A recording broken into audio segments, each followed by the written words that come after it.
Bienvenue à toi sur cette nouvelle vidéo, la chaîne du Cercle MDB. On est dans la Minute Marchande Bien.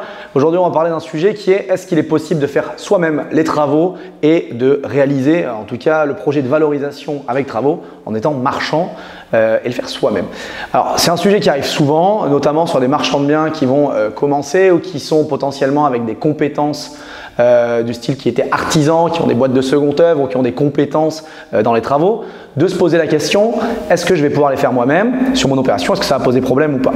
Alors, en soi, rien n'interdit directement de faire les travaux. Mais la question va se poser dans des cas où vous allez vouloir faire des financements bancaires, où vous allez toucher à des éléments, par exemple, de gros œuvres nécessitant une DO, une assurance dommage ouvrage, où vous allez devoir en fait en justifier auprès de quelqu'un d'autre. Parce que la problématique, c'est de faire les travaux soi-même, c'est bien, peut-être, vous allez économiser parce que vous avez des compétences, mais vous allez aussi prendre les responsabilités qui vont avec. Alors que si vous prenez une entreprise, eh bien, vous allez pouvoir déléguer cette responsabilité, vous allez devenir juste le simple coordinateur de tout cela et vous aurez moins de responsabilités par rapport à la réalisation, l'exécution de ces travaux et le suivi de ceux-ci. Le cas où je vous parlais avec le financement et la dommage ouvrage, ça par contre c'est un cas clair, net et précis où ça ne va pas être possible. Parce que pour avoir une dommage ouvrage, il faut une boîte qui ait des assurances et certaines compétences, etc. Et si vous les faites vous-même directement, c'est pas possible.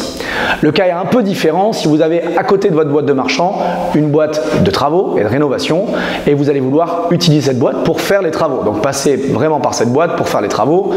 Il y a des éléments à prendre en compte, c'est de ne pas minorer le prix des travaux si vous faites cela et de faire des factures classiques comme si vous les faisiez pour un client lambda, mais hormis ça, ça serait possible.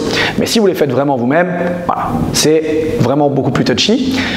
Au niveau du financement, les banquiers, ce qui va se dire, c'est que la personne est marchand de biens, mais en même temps, il va faire les travaux lui-même, et ça va les faire tiquer. Parce que pour eux, pour les financiers, pour un marchand de biens, pour un banquier, le marchand de biens est une personne qui fait du marchandage, du commerce de biens immobiliers et qui a des moyens de faire de la valorisation.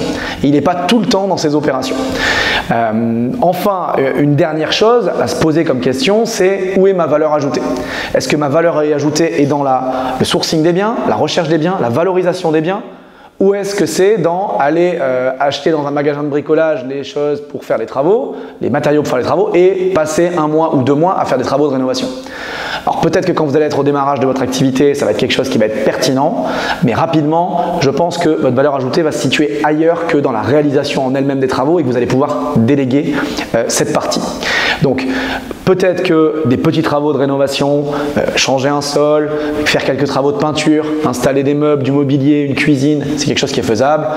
De là à faire une rénovation complète d'une maison, d'un immeuble, d'appartement, je ne suis pas sûr que ce soit la situation qui soit la plus adaptée pour votre activité de marchand et pour la faire développer.